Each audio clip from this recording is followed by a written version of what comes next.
mukwano gwaffe atulaba nkwaniriza oli otya nno webale emirimu webale kuweereza ggwanga lyaffe. Sabbiiti eyo bangi mubadde mwogera ebintu, waliwo ebintu byenjagala okuyiga mu Uganda yaffe eno. Abantu oluusi bava ku kinyusi ky'ekintu kye bandiremeddeko ne basigala ku kirala.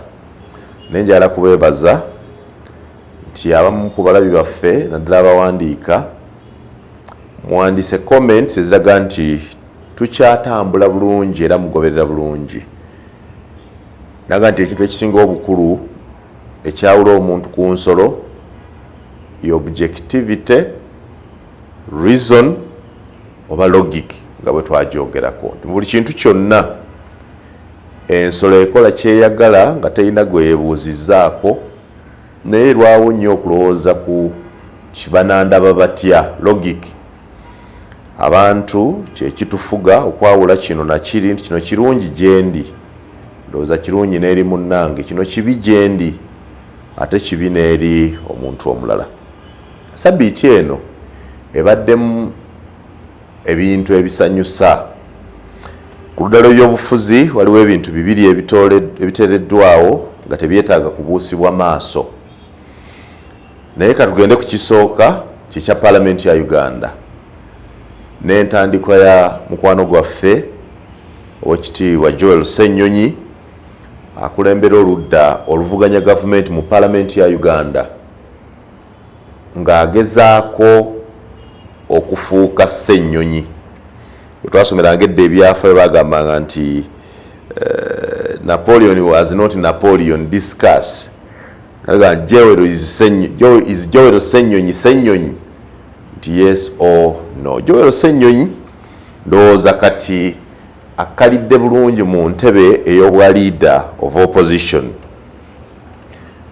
Atandise okuva mu ddiba eddala era kati buli omu amanyi nga lopu. Oli obadde oga nti lopu mutuwoba omugamba mpuuga, naye kati kirikirya nti boga nti ngamba lopu leader of opposition oba otegeeza Joel Ssenyonyi. Omulimu gwa leader of opposition mu Parliament era mukwano gwange Asumani Basalagwe yasomesa ku luli nti omulimu gwa leader of opposition omukulu guli mu Parliament si bweru wa Parliament. Bannayuganda abasinga obungi bagutankana, abagumanyi bagumanyi, abatagumanyi bagutankana nti oba kibaaki. Omulimu ogwo mu mawanga agakula mu Paalamenti ennene ez'amawanga agategedde demokrasi okutusinga bagwenkanyankanya n'egwa Ssaabaminisita w'eggwanga.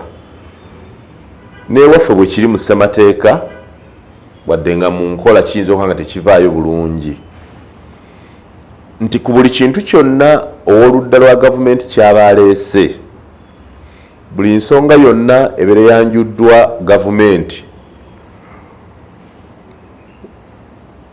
bannaffe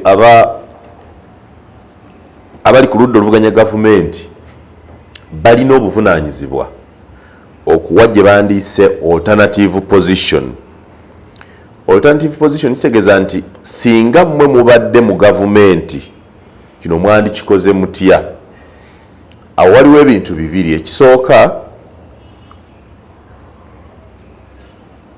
okukkaanya n'ekyo ekiba kireeteddwa ne mugamba no naffe tuba kuba mu gavumenti ekyo kye muleese kye twandikoze.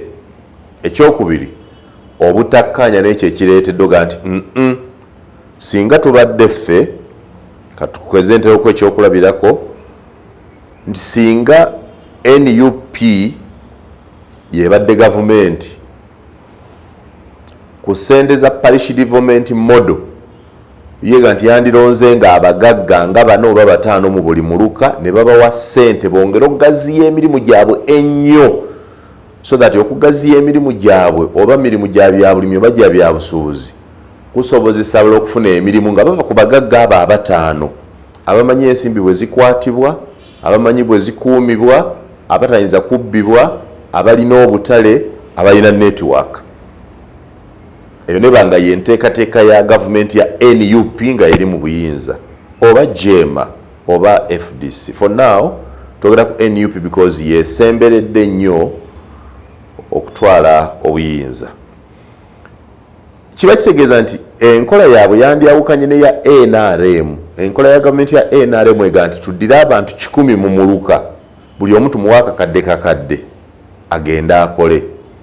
Oyinza okusigaza sente zezimu obukadde 100 noga nti nze obukadde 10 ngenda bugabira abagagga 4, buli mugagga mu obukadde 25 agatte mu kyakola, agule ebirima agule, ali mu nnimiro alimye ebikajja alime, yarandise okulima ennyaanya alime ennyaanya, atereze emmotoka ezitambuza ebirime ku kyalo atereze, n'olonda abagagga 4, buli omu n'afuna miliyoni 25 ng'omanyi nti abagagga abo 4 basobola okukozesa ssente zino ne zisitula abaava bali mu kyalo ekyo nga babawa emirimu, kubanga alimye ennyaanya ajja kwetaaga abazifuuyira, ajja kwetaaga abazirima, ajja kwetaaga abazitambuza, yeetaaga abazitunda. Ate alimye ennyaanya ajja kwetaaga abazitambuza, y'oli owookuna gwe twawadde transport agatereze emmotoka yeesomba ebintu ku kyalo. Tuleme kujja mmotoka omuntu akakadde asobola kakolamu ki?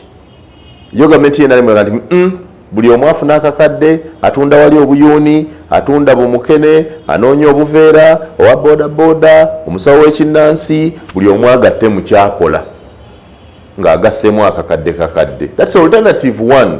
That's government's position on economic emancipation through the parish development model. NUP would say no.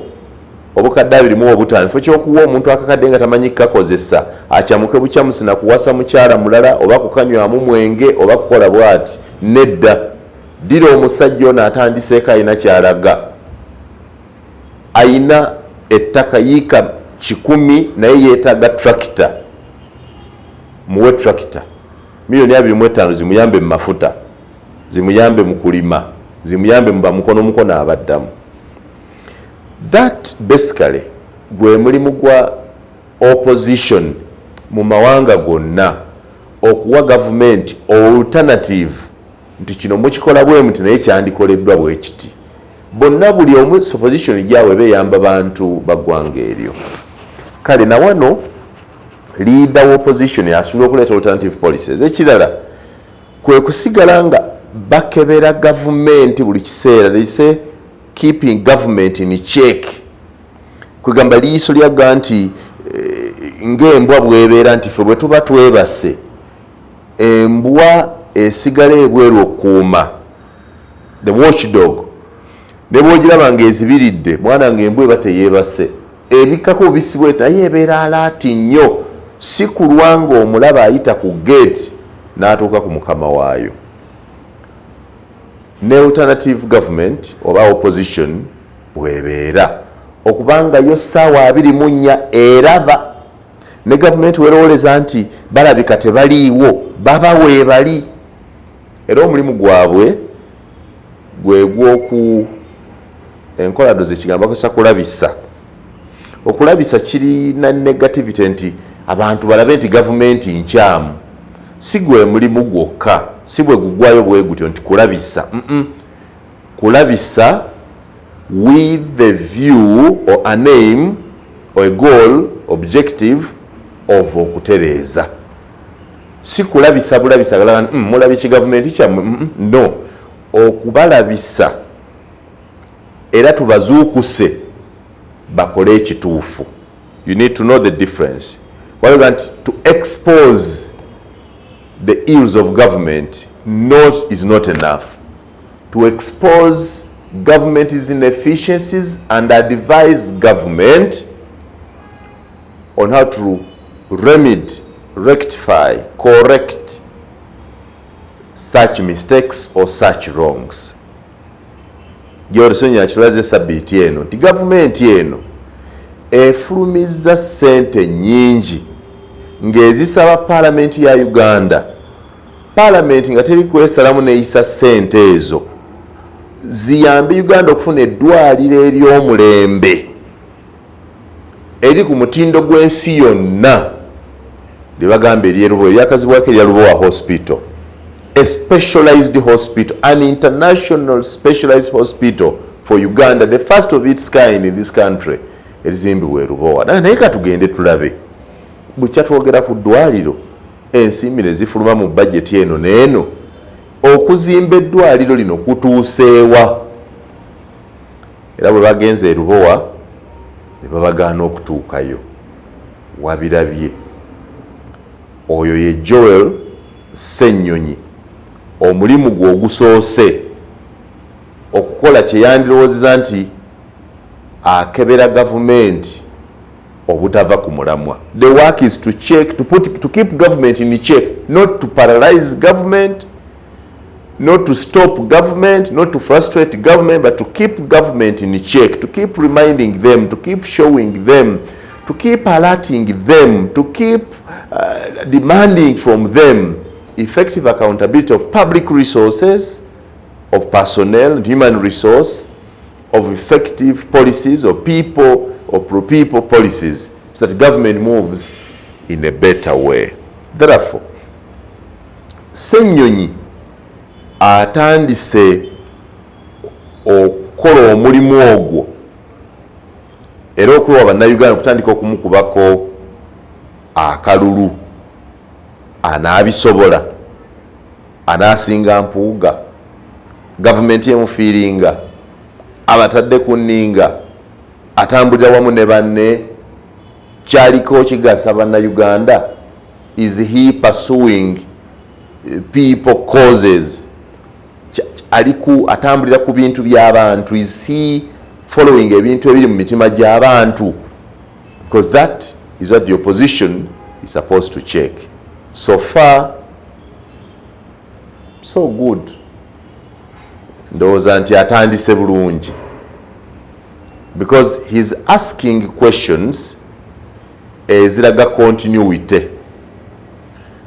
Tabadde nga bala batuuka mu office, tulina nzijukira ejjinjeyo ng'abantu bakyatukulembera ba meya. There was something funny ku town halls, now bagita stay hall ejjinja, nga buli meya ajja ne lwaleka entebe ya munne n'emmeeza abikyusiza, no bw'aba yali atuula kuno omupya agala babipangule byonna agenda atula ate side eri. And I saw it on 3 mayors, nga buli omu bwajja akyusiriza ddala sitting arrangement, tayagala kulaga continuity nti ekifo kye wajjanga n'osangamu Stephen Nsubuga beewaayo ng'akyali meya, wakudumira bwe yajja yatula different side, Kezana naye bwe yajja you went to a different side within the same office but changing sitting positions.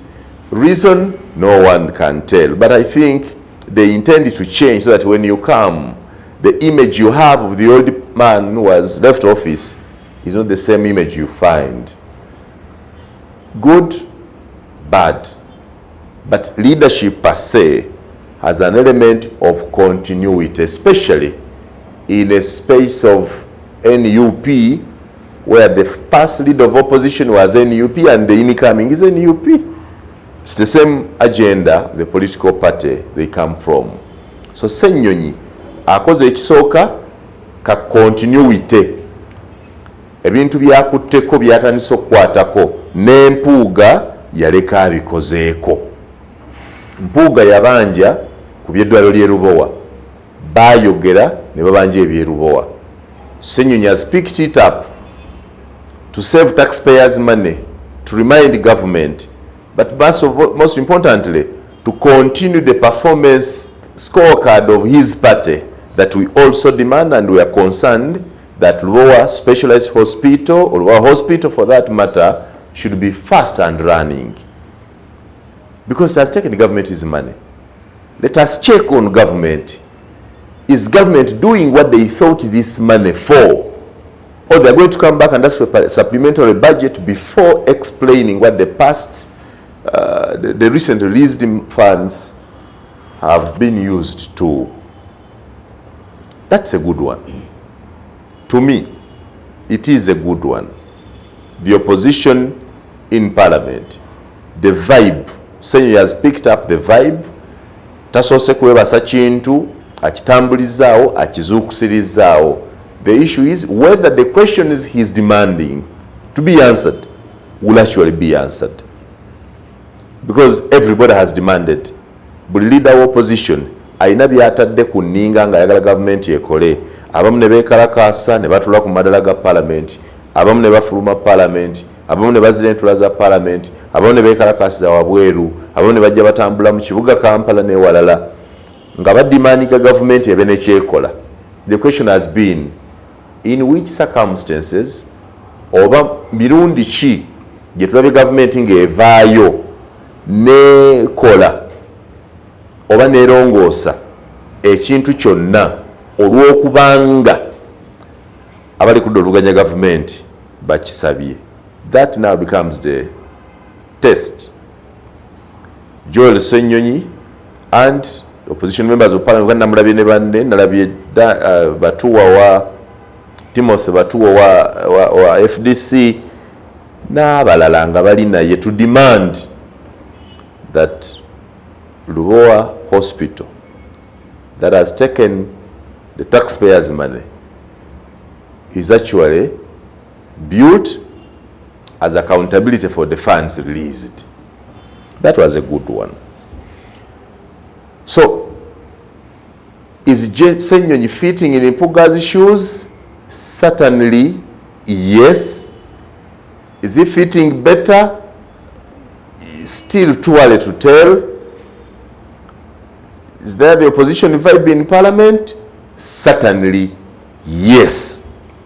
If Ssenyonyi and his friends' action byebakoze okugenda e Lwomwa byewunyisiza speaker wa parliament naye neyeebuuza ani asobola okugaana abaka ba parliament okugendayo. Speaker wa parliament kati nakkiriza naye nti obanga balemesezza bano okugenda okukebera ekitambula naffe kati n'adirectinga deputy we. Now, let the deputy speaker go there to find out what is it that government or the contractors are hiding from the taxpayer, from the people's representatives, yet they're using the taxpayers' money. So the speaker, Mchala Annette Among, Mchala Magogo, has directed to Deputy we Thomas Tayebwa, NRM, kagendeyo alabe kiki ekitambula. Tayebwa ne bwana agenda ne bamugaana okutuukayo oba ne bwana atuukayo n'alaba kyalaba kirungi oba kibi, oludda lw'opposition omulimu gwalwo ogw'okuzuukusa gavumenti gunaaba guwedde. Ne bwe banaabamugaanyi bwe banaamugaana to be a different picture okulaga nti now that noono bamugaanyi kiki ekyo ddala kye bakweka ekiri e Lwomwa. Bwe banaamukkiriza era tunaamanya nti bamukkiriza kubanga wabaddewo pressure from the alternative government ogendayo.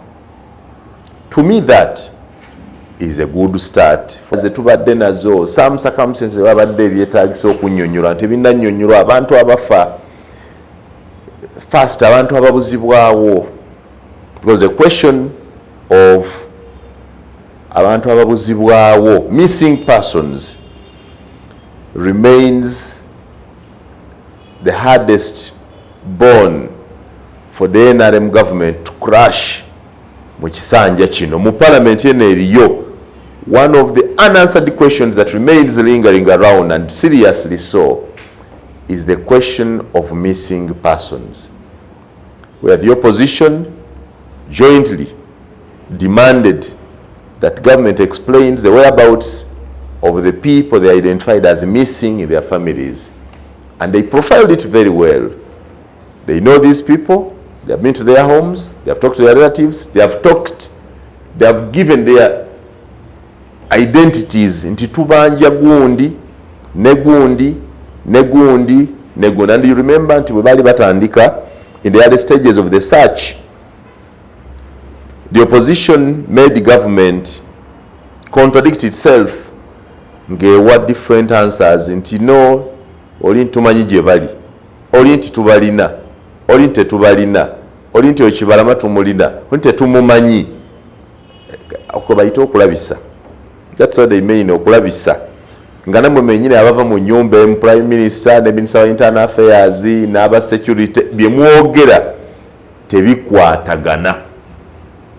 Era awo bwe liba ddobo opposition ebebasudde ku ddobo nga libakutte libali mu bulago libaluma libakutte bwe liti, you can't survive. The whole country abantu bayinza okusirika. This I can say without fear of contradiction. Ugandans may be silent and quiet, but I can tell you everybody is interested in getting the answers. Are there missing persons? Are the missing persons NUP supporters? Where are these missing persons? Are they alive? Are they dead? Are they somewhere answering to some charges? What are those charges? Are their charges merely criminal charges, crimes committed by them in their individual capacities? Or are they group charges, that they committed those charges as part of the political strategy of a political party? Are they politically influenced charges? Call it political persecution, misango gya byabufuzi, bavunaanibwa misango gya kumenya amateeka ng'abantu, oba kumenya amateeka ng'ekibiina nti lwakuba NUP balina ebikolobero bye baakola nga bibavunaanibwako nga misango gya byabufuzi nti baabikola kwagala kulabisa gavumenti while they advance their cause as a political party. What are these charges? Where are these people? Who are these people? What is the motive of incarcerating them or confining them to any place? How are they living? Are they in gazetted places? Are they being cared for? Are they in environments that even if they have charges, they are in a lawful environment that will help them to get legal services, to defend themselves and that have a fair hearing? Will they appear in court as the right they are entitled to? If so, when and how? Who are the complainants against these people? What are the charges? Are the charges triable in legally constituted courts of judicature?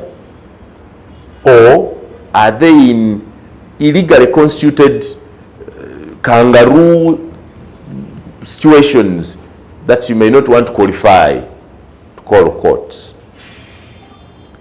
Joel Ssenyonyi, the leader of opposition, azukusizza ebyo to demand that let these questions be answered. The question of the missing persons remains lingering strongly so in the eyes of government and remains one of those that have not been answered. And lastly, the question of murders. Bwe bakuba Pastor Bujingo essasi oba amasasi agatta omukuumi we stroke driver n'ebirala, something that many people have remained doubting. Owekitiibwa Bobi Wine yabuuza, I remember in his tweet, Yomita X, he said, tusabye time after time reports zino ne investigation ezikoleddwa tutegeere ekizivaamu. It hasn't been done. And every day there is a new murder that adds up with perpetually different or difficult situations to explain, circumstances. Ebyabugingo tebinnagwa, no arrests have been made, or if so, no such arrests have been revealed. Ate kwe kutta omutaka jjajjange Ndiga Bbosa akulira ekika ky'Endiga. Okuttibwa kwe kuli a bit unique and slightly different from the other murders. There are similarities and differences. nti mukutemulwa kuli mutemuliri eddala eribadde lyogerwako erya Bujingo erya mukwano gwaffe Ismail Access. There is a lingering pistol that security tells us that the same pistol used to shoot Isma is the same pistol used to shoot at Bujingo and his driver. But that pistol remains unfound. They said the pistol. Although the method of murder and attack is the same. 2-3 guys on a a motorcycle, armed, waylaying a victim, shooting target, and sometimes off target. But most times they have shot the target. They have only missed 2 targets. They missed the target of Katumba Wamala and missed the target of Pastor Bujingo, as it is said.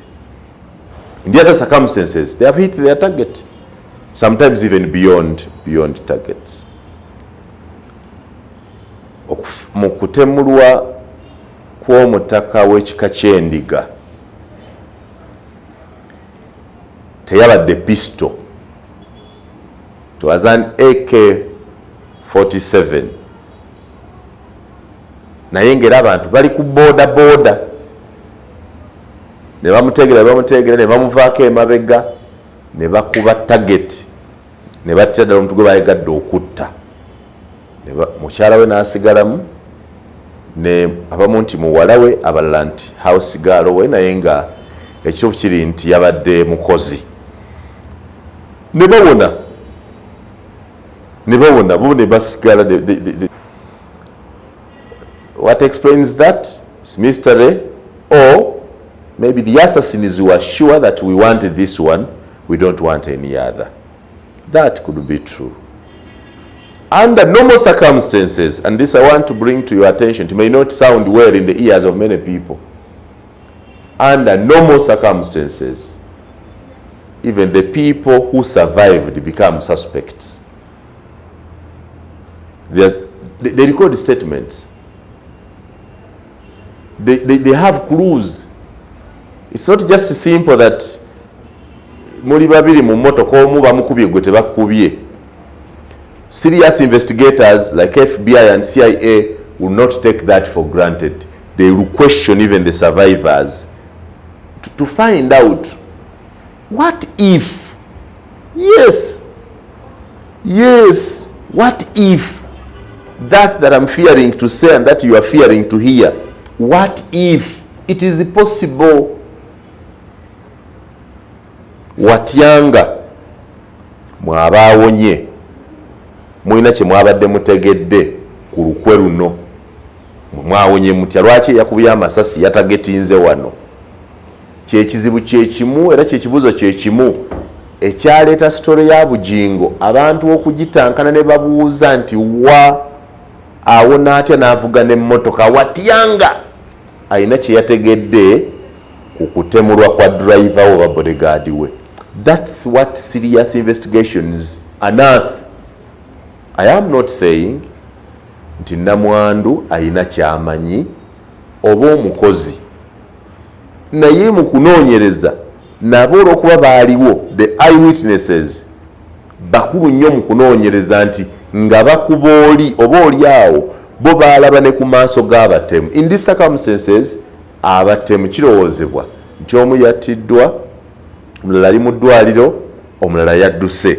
Time is going to come babaleete mu maaso ga nnamwandu bamwe nti ojjukira okulaba ku bantu banagambe nti si gwe nalaba oba gwe nalaba. Bwagala nti yes yoyo ddala, it adds on the case mu kunoonya evidence. Therefore they too, the maid and the wife, must be subjected to some questioning, not necessarily to criminalize them or to victimize them, but to provide some clues the investigations.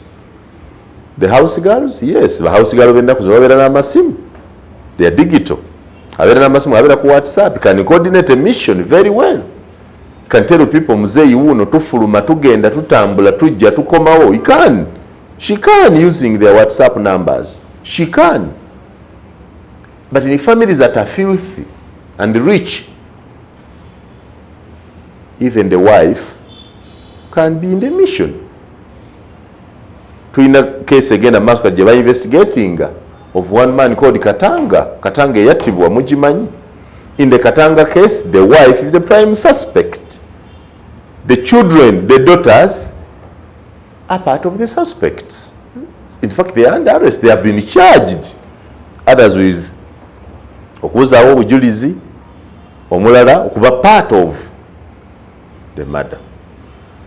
So, it can't be exceptional. They will be questioned. There is need for questioning. And then, in the mumusangwa jjajjaffe Lwomwa abadde n'embiranye ne Lwomwa mu b'ekika ky'Endiga, lwaki ate ab'Endiga bennyini be bettidde jjajjaabwe? Tubuuze nti bano ababiri Sserunkuuma ne Lujja bava mu ssiga lyani? Era tunoonyereze ab'essiga eryo, akulira essiga eryo, enkolagana ye ne jjajja Lwomwa ebadde etya? Oba waliwo okulwanira entebe ey'obwa Lwomwa? Baani abagirwanira? Babadde luddawa ebiseera ebyo? Okutufa kuno okubaawo babadde luddawa? Enneeyisa yaabwe mu myezi ebiri egisembyeyo ng'ono tannattibwa ebadde etya? Oba abakulu b'ekika abalala waliwo oba Emmengo, abakulu abafiisa b'Emmengo, manyi obumenyi bw'amateeka tebuliiko muntu gw'otasuubira kubukola yabukola. Emmengo ebaddeyo embiranye mu biseera ebyo, abataka bewaggula Katikkiro nga tebategeezezza Kabaka, ne bakulembera Oweekitiibwa Joyce Nabbosa Ssebuggwaawo ne bagenda okukyalira pulezidenti, ne bamusaba ettaka n'asuubiza oddibagulira n'obbazimbira plaza simanyi akeedi ya myaliro 52. Ebyo nabyo bibadde Mmengo awo. Mu kiseera kye kimu n'akaana kapulesa kakakwatibwa olw'okuvoola Kabaka n'okuvuma n'okulangira Kabaka okunyaga ettaka n'okubba, and this murder comes within the same spate. What could it be? What questions are our investigators asking? How wide is the trap of investigation, the scope of investigation, the clues? What does this say about Mengo? Maybe all is not well. Maybe there is not apparent peace and stability as we think. Maybe there are also fights similar to political fights outside the palace. All of these questions need to be answered. But nga tuddayo ku kya His Excellency Bobi Wine, each murder that happens, etulaga nti none of us is safe. None of us is safe.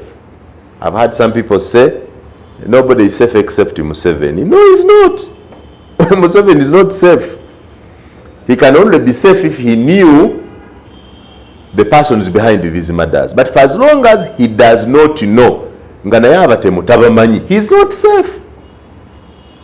For as long as the Batemu can plan within his government, with all the huge cameras on the streets, with all his huge security infrastructure, ISO, ESO, CMI, UPDF, police, joint and-terrorism, n'ebirala, ng'abantu basobola okuplaningiramu such crimes within his government, the government he presides over, as the commander-in-chief of these armed forces, he too is not safe. I want to contest it publicly. Mr. Museveni cannot be safe. If he knew the planners, the funders, the financiers, the motives behind these heinous crimes, For as long as he does not know, it means he does not know where they are. He does not know who facilitates them. He does not know how they plan. What if they are planning an assassination attempt on him? Yes, it is possible. The magnitude of planning may change. That when they were planning, babadde bateekateeka okutemula jjajjaffe ingini ya Bbosa, babadde basatu abamulumbye. Basatu tebayinza kulumba Museveni mu convoy oba ku mukolo. No. There will be a bigger group. But what if this bigger group is preparing? It is possible. It could take them a year of planning, 2 years of planning, 3 years of planning. The magnitude of planning, the technology, the sophistication will be higher than this. But yes, it is possible that they can plan. What am I trying to say?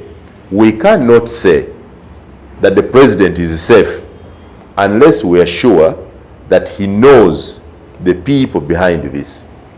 If he says it is ADF, yes, ADF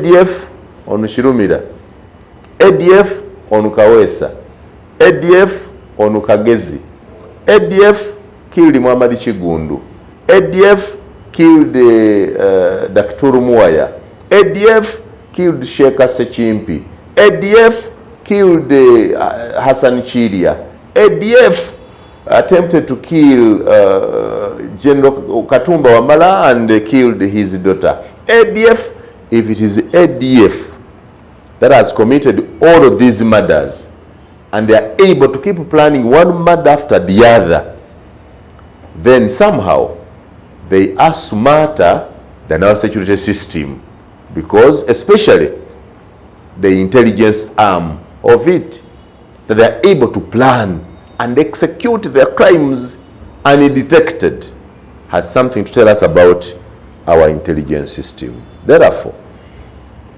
tetusobola nti Mwami Museveni yali yaddeko naye nedda abaplaninga ne basobola omuplanningira. And the bad thing, the most shocking of these matters is waliwo abantu abatalina bakuumi abakubiddwa amasasi nga tebalina bakuumi, nga bwe balumba small access yali talina mukuumi, jjajjaffe Lwomwa yabadde talina mukuumi, naye ate waliwo be balumbye nga balina n'abakuumi.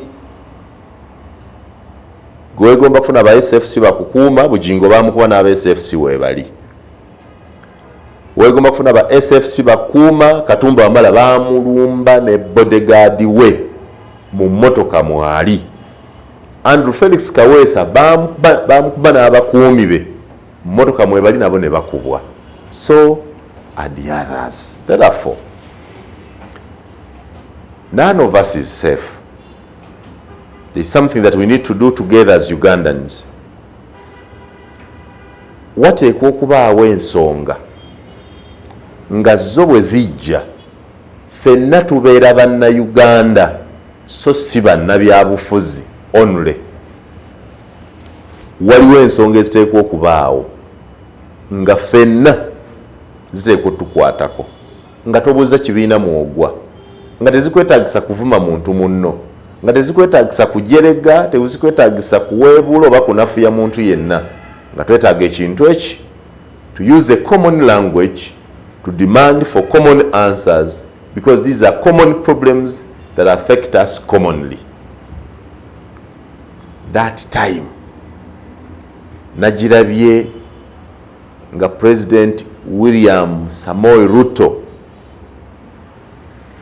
atudde mu nnyonyi y'emu ne Baba Raila Odinga ne baleka ensi yaabwe Kenya bombi mu nnyonyi emu ne bajja banonya Yoweri Kaguta Museveni ng'ate bombi buli omwaga nti aliko oludda lwe yawagira. Waliwo abaga nti Museveni yawagira Ruto, Kawala nti yawagira Odinga, aba Odinga nti yawagira Ruto, aba Ruto nti yawagira Odinga. Naye bonna ne beesitula omulundi ogwo ne bajja balabe Yoweri Kaguta Museveni basobole okufuna ekifo kya Raila Odinga okubeera ssentebe w'akakiiko akakulembera amawanga ga Africa ka African Union. awo mu Uganda wano kibanga kuŋŋamba nti balabye Yoweri Kaguta Museveni ng'atudde mu nnyonyi y'emu ne Robert Kyagulanyi bagenda mu America okwogera ne Joe Biden ku nsonga y'okulwanyisa obutuju mu ggwanga lyaffe, nga bonna basituse. Oba tugeze nga Robert Kyagulanyi Ssentamu ne Yoweri Kaguta Museveni batudde mu nnyonyi y'emu bagenda e Kenya okusaba William Ruto pulezidenti waayo nti tuwagirire ku mati ya mpuuga, twagala kumufuula sekitale general wa UN. Oba kale tulina Dr. Specioza Wandera Kazibwe, ennyonyi emu neetulamu Besigye, neetulamu Robert Kyagulanyi, neetulamu Yoweri Kaguta Museveni, ne bagenda eri pulezidenti w'e Senegal bamusabe akalulu nti tulina gwe tuleetanga Munnayuganda. That's when you see everybody becomes Ugandan. First of all, mu nnyonyi emu okukanya ku nsonga y'emu. Waliwo ebyobufuzi bye twetaaga okuba nabyo bye tubagamba bulijjo, ebyobufuzi ebyokubeera Bannayuganda, nti waliwo Robert Kyagulanyi lwasobola okutuula ne Muhoozi Kainerugaba emuke n'amugamba nti ssebo emyaka gyaffe gye gimu, ffe tuli bavubuka bato, bano abasajja abatukulembera bakoze ekiseera ekisanje kyabwe kiggwako bakaddiye. Nga Robert Kyagulanyi ne Muhoozi Kainerugaba beesitudde bagende basinkane mwami Yoweri Museveni bamusabe nti ssebo ne bw'aba si Muhoozi ne bw'aba abe Bobi Wine ono naye tukusaba akalulu akaddako tojja wa Bannayuganda omukisa balonde kuffe ababiri, ku Muhoozi nange, oba ku Muhoozi ne Besigye, oba ku Besigye ne Bobi Wine. Bannayuganda bawe omukisa balonde pulezidenti omulala. That time of being Ugandan yensinga okwegomba, the time of respecting everyone. It is actually one of the things I desire most. Ebigambo ebisinga byenjogera abamu oluusi ne bantegeera, alumu ne batantegeera, abamu ne bagamba nti ate walidde, abamu simanyizaawe. Abantu baffe entegeera yaabwe ekyo nze kye mba mbagamba nti as Ugandans Kyagulanyi is as important as Yoweri Museveni. To Uganda, Museveni is as important as Kizza Besigye.